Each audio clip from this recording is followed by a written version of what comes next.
Bonjour à tous, je vais vous montrer la correction de l'exercice 2 du TP4 de compilation. Alors voici l'énoncé. D'abord, on va créer un fichier flex nommé instruction.l. Alors j'ouvre un éditeur de texte. Ensuite, je vais créer le fichier dans le dossier TP4 compilation que j'ai utilisé avec l'exercice 1. Donc je vais créer instruction.l.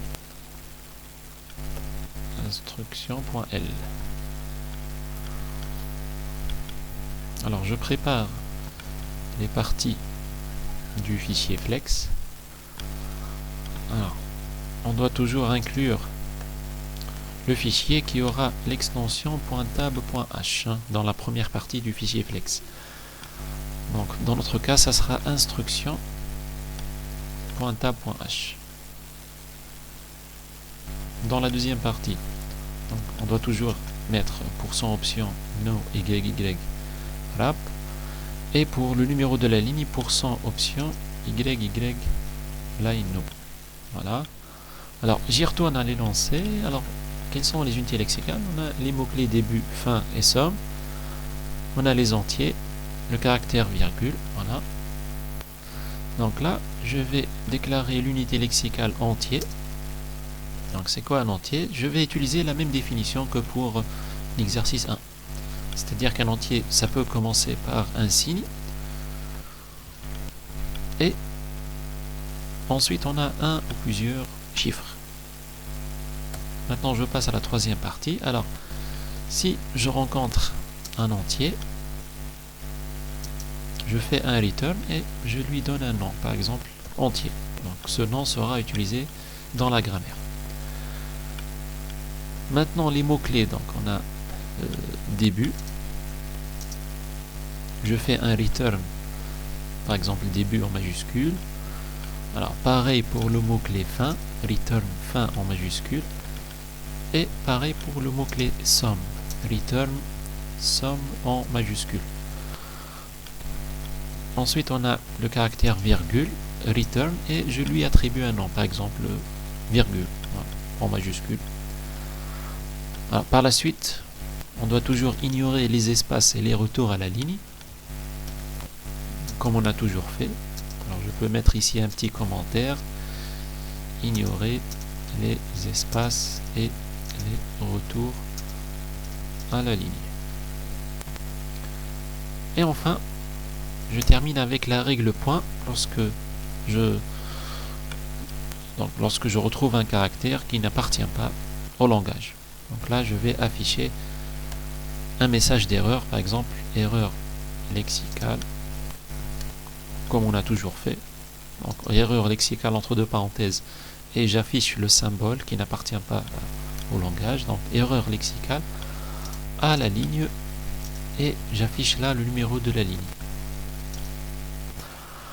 Alors, %s, c'est pour la variable YY text, et %d, c'est pour la variable YY line no. Voilà, ça c'est le petit 1. Maintenant le petit 2, on va créer un fichier Bison, donc ça sera nommé instruction.y. Alors, je crée donc un autre fichier, toujours dans le même dossier, donc ça sera instruction.y. Alors, je prépare aussi les différentes parties du fichier. Donc là, dans la première partie, je vais inclure le fichier qui aura l'extension .c, c'est-à-dire instruction.c. Et je dois aussi déclarer la fonction YY error.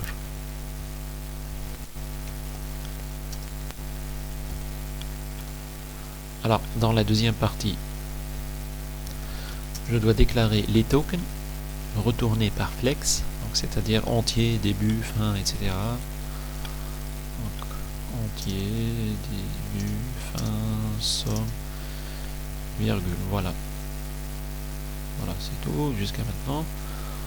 Par la suite, on a %start pour indiquer le symbole de départ de la grammaire.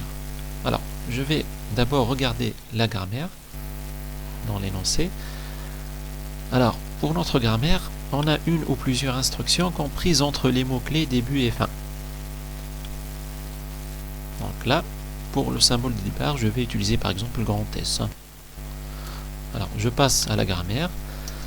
Donc, on a dit que ça commence par le mot-clé début et ça se termine par le mot-clé fin. Et entre les deux, on a une liste d'instructions. Donc, je vais l'appeler par exemple liste inst. Alors là, par la suite, je dois dire que liste inst, c'est composé par une ou plusieurs instructions. Donc, inst suivi par le reste de la liste, ou bien une seule instruction. Puis, je dois dire, c'est quoi une instruction? Alors, j'y retourne d'abord à l'énoncé. Alors, chaque instruction commence par le mot-clé somme, suivi par un ou plusieurs entiers séparés par des virgules. Donc, on a toujours le mot-clé somme, suivi par un ou plusieurs entiers. Donc, je vais l'appeler, par exemple, liste entier. Et par la suite, je vais dire c'est quoi liste entier. Liste entier, c'est un ou plusieurs entiers séparés par des virgules. Donc on a toujours entier, virgule, et on a le reste de la liste. Ou bien on peut avoir un seul entier. Voilà, donc ça c'est une définition récursive pour dire que liste entier c'est un ou plusieurs entiers séparés par des virgules. Bien, ça c'est la grammaire. Alors je continue la quatrième partie du fichier Bison. Donc je dois définir la fonction YYError, toujours avec la même manière. Donc, je fais tout simplement un petit affichage, erreur syntaxique à la ligne 100D.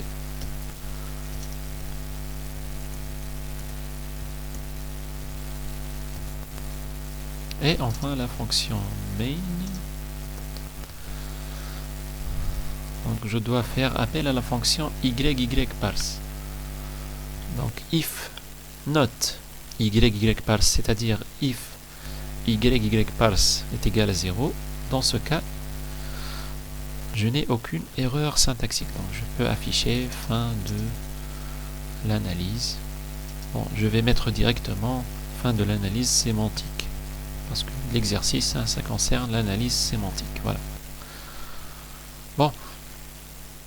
Donc là, j'ai terminé le petit 2. Alors, je peux essayer avant de passer pour voir si j'ai quelques erreurs ou pas. Alors, d'abord, je dois me poser dans le dossier que j'ai créé. Voilà. Donc, ensuite, alors, bison espace -d espace instruction.y. La deuxième commande c'est flex-o espace instruction.c à partir de instruction.l. Puis on a gcc espace -o espace le résultat instruction.out à partir de instruction.tab.c. Donc voilà, je n'ai aucune erreur jusque là. Donc je peux passer. Alors, petit 3, introduire des actions sémantiques afin d'afficher la somme des entiers pour chaque instruction. Donc, on veut afficher la somme des entiers. Donc, comme vous voyez là, donc, ça c'est une instruction, ça c'est une autre instruction. Donc, pour chaque instruction, je dois afficher la somme des entiers. Alors, le travail donc se fera ici, dans la grammaire. Bon, mais avant cela, pour chaque entier, je dois récupérer sa valeur, sa vraie valeur. Donc, j'y retourne dans le fichier flex. Et là, donc, je dois écrire YYLVal reçoit. Donc, je dois convertir la variable YYText. Donc, je dois utiliser la fonction atoi YYText.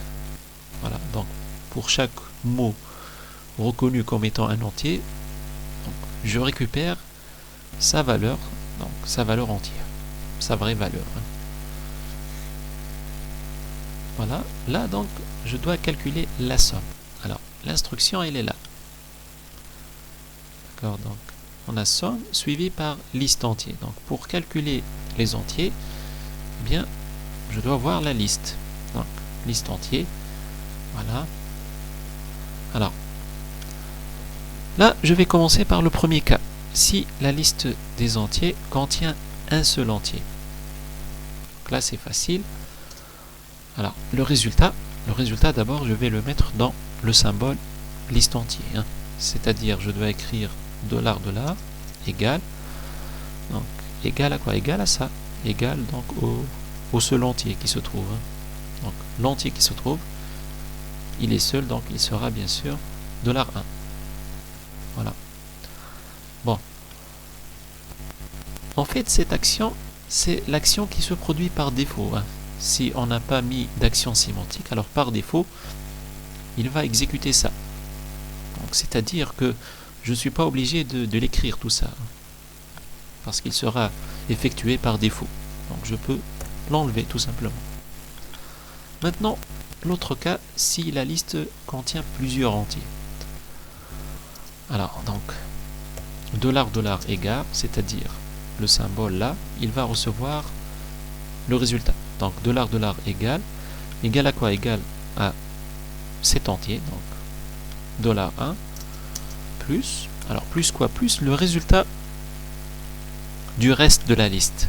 D'accord? Plus la somme du reste de la liste. C'est quoi ça? C'est $3.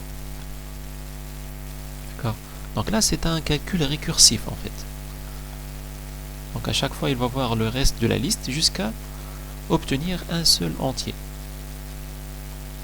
D'accord? Donc à chaque fois, il va ajouter jusqu'à obtenir un seul entier. Donc c'est un calcul récursif. Alors après avoir effectué la somme, qu'est-ce qu'il reste? Il reste l'affichage. Alors l'affichage, donc, il sera effectué bien sûr là. Pourquoi? Parce qu'ici on peut seulement faire le calcul là. On ne peut que faire le calcul. Donc l'affichage, il doit être ici, là. Donc là, comme on a vu avec l'exercice 1, lorsque l'analyseur syntaxique trouve donc le symbole somme, là il doit chercher une liste d'entiers. Donc en cherchant la liste d'entiers, il va passer là. Là, donc en regardant la liste d'entiers, donc là il va automatiquement calculer la somme. D'accord? Après avoir calculé la somme, donc il va revenir juste ici. Donc je suis sûr, en effectuant l'affichage, je suis sûr que le calcul a été déjà effectué. Donc là, je peux faire mon affichage. Alors l'affichage de la sorte, hein, comme dans l'énoncé, donc on écrit somme égale. Alors la somme c'est un entier, donc %d. Ensuite à la ligne, le numéro de la ligne, pareil, %d. Alors la somme, où est-ce qu'elle est? Elle se trouve dans le symbole liste entier, donc, celui qu'on vient de calculer. Donc dans cette règle, comment représenter liste entier? Donc c'est $1, $2. Donc ça c'est $2. Donc j'écris $2. Voilà. Le deuxième entier, donc c'est le numéro de la ligne, c'est-à-dire YY line no. Et voilà. Donc là, normalement, ça doit marcher. Alors, le petit 4, c'est pour créer le fichier test. Alors, je peux directement faire un petit copier-coller. Et je crée un autre fichier que je vais appeler test2, toujours dans le même dossier. Alors, voilà, je vais coller tout ça. Donc, je dois à chaque fois calculer la somme. La somme, donc, des entiers qui se trouvent. Alors, je reviens au terminal et je refais donc Bison, flex, gcc et l'exécution, donc ./instruction.out espace inférieur espace test2. Et là voilà, donc c'est c'est le même affichage qu'on a là. Donc c'est exactement le même affichage. Bon. Là, en fait, si vous regardez bien le numéro de la ligne, alors il affiche ligne 3, ensuite ligne 4. Alors que dans le fichier test2, en fait, la première instruction, elle est dans la ligne 2. Donc, normalement, il doit afficher ligne 2, ligne 3. Mais là, il affiche ligne 3, ligne 4. Bon, alors en fait, c'est quelque chose de normal, en fait. Pourquoi? Parce qu'on utilise la variable YYLineO, qui est prédéfinie par l'analyseur syntaxique. D'accord? Et comme avec tous les compilateurs, donc parfois lorsqu'il affiche le numéro de la ligne, donc c'est soit cette ligne-là, soit la ligne d'avant. D'accord? Donc, ou bien la ligne d'après. Donc c'est normal qu'il y ait un petit décalage. C'est pas si grave que ça. D'accord? Donc on obtient le même affichage. Voilà. Alors je passe au petit 5. Faire les modifications nécessaires afin d'afficher le produit des entiers lorsque l'instruction commence par le mot-clé produit. Donc on a un nouveau mot-clé. Donc j'y retourne au fichier flex. Alors lorsque je vais rencontrer le mot-clé produit, je fais un return produit. Puis dans le fichier Bison, donc je dois ajouter le nouveau symbole et là je dois travailler sur la grammaire. Alors là, qu'est-ce qui va changer en fait? C'est l'instruction. Alors elle peut soit commencer par somme suivi par des entiers, ou bien elle peut commencer par produit suivi par des entiers. Donc là je vais ajouter ou produit suivi par des entiers. Bon, là, attention, il ne faut pas utiliser le même symbole, liste entier. Alors, pourquoi? Parce que liste entier, qu'est-ce qu'on fait avec ce symbole? On calcule en fait la somme, regardez, on calcule la somme. Donc, si je réécris la liste entier avec produit, donc il va recalculer la somme, il ne va pas calculer le produit. Donc, qu'est-ce qu'il faut faire? Il faut utiliser un autre symbole, tout simplement. Alors, je vais l'appeler liste entier P par exemple. D'accord? Pour dire liste entier produit. Bon, je commence par l'affichage. Alors, ça sera le même affichage, juste là, je vais mettre produit. Produit égal %d à la ligne %d. Voilà. D'accord? Maintenant, je dois dire c'est quoi liste entier P. Alors, liste entier P, en fait, je peux faire un petit copier-coller. Hein. Je vais modifier juste quelques petites choses. Alors, liste entier P, c'est entier, virgule, le reste de la liste. Donc là, liste entier P.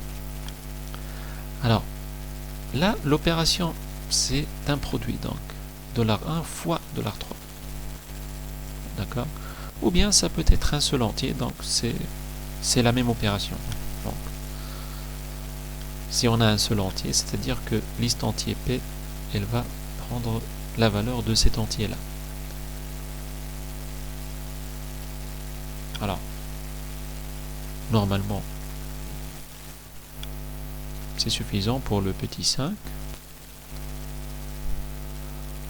Bon, je vais mettre ça ici, hein, pour que ça soit plus clair, hein, parce que c'est pas une erreur de la mettre ici. Hein.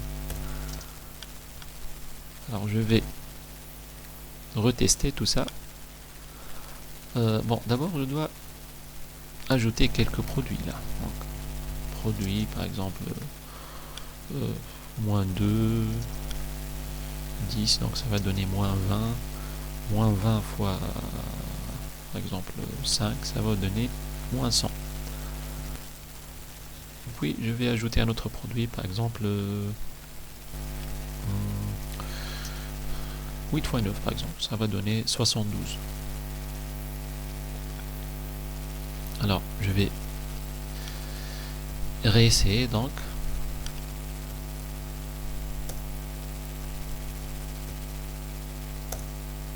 Et voilà. Donc, on a les sommes et on a les produits, voilà, qui sont corrects. Bon, maintenant la dernière question, ajouter la reconnaissance des réels. Alors, c'est la même logique que l'exercice 1. Donc, je dois ajouter l'unité lexicale qui représente les réels. La définition, c'est la même que l'exercice 1. C'est-à-dire qu'un réel, il peut commencer par un signe. Ensuite, on a un ou plusieurs chiffres, suivi par le caractère point, suivi par un ou plusieurs chiffres. Donc là, je vais faire un petit copier-coller.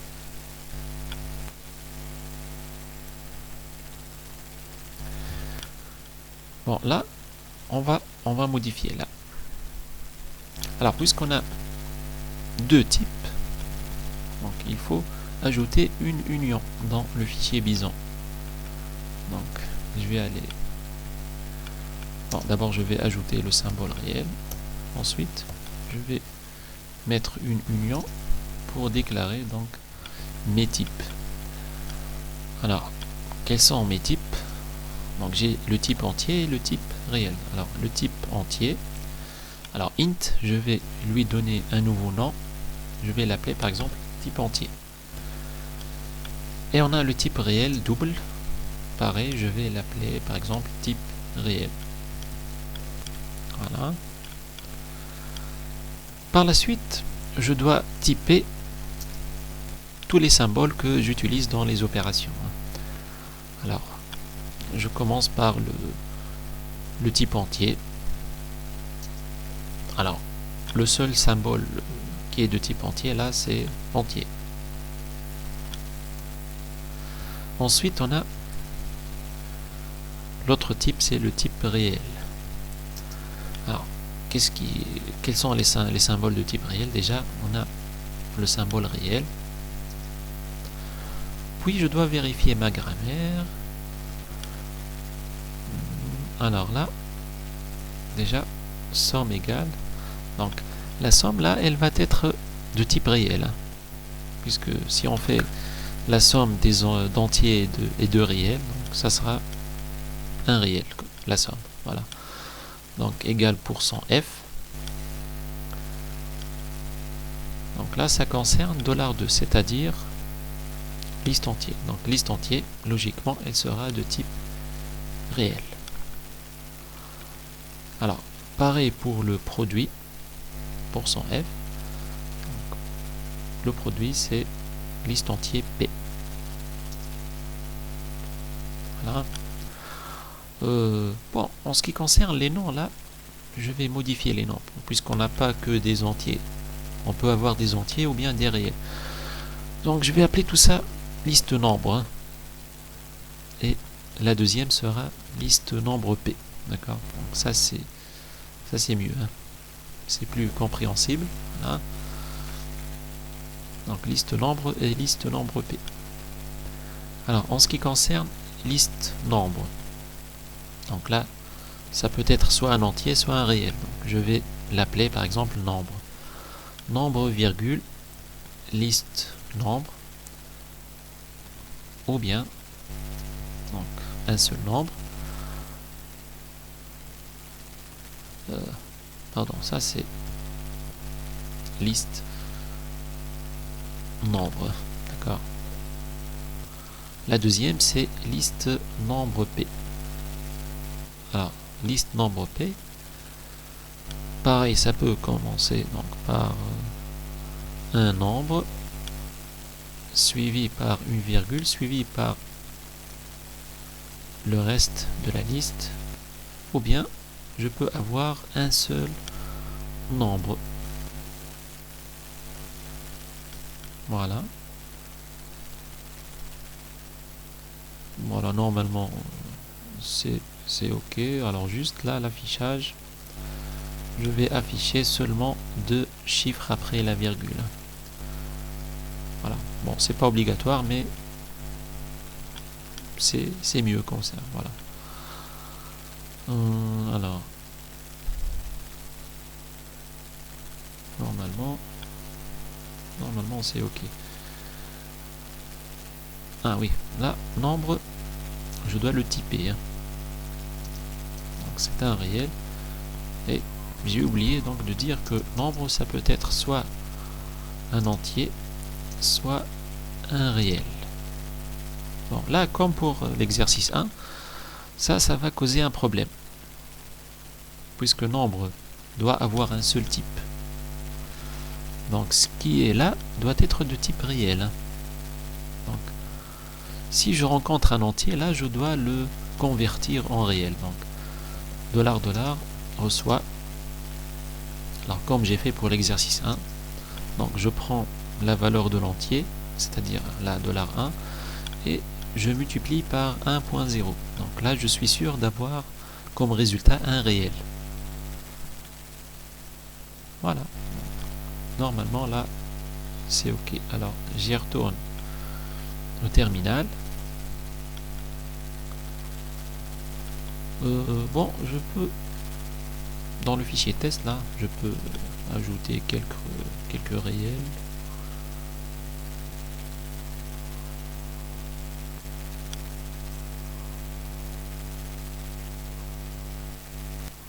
Voilà. Alors, je recommence donc Bison, Flex, GCC. Ah, là, il y a une petite erreur. Ah oui, oui. J'ai oublié de modifier le fichier Flex. Hein. Donc là, YYLVAL, point. Donc, je dois mettre le type. Alors, d'abord, ça c'est type entier. Donc, YYLVAL, point type entier, voilà. Et là, c'est le type réel. Donc, YYLVAL, point type réel. Donc, ça sera @f. Donc, ça transforme une chaîne de caractères en un réel. Voilà. Donc, je recommence tout ça. Voilà. Alors, maintenant, l'exécution. Et voilà, ça marche. Donc, si on vérifie, normalement, ça doit être correct. Hein. Alors, voilà. Si vous avez des questions, n'hésitez pas à me le poser. Hein. Voilà, merci et à bientôt.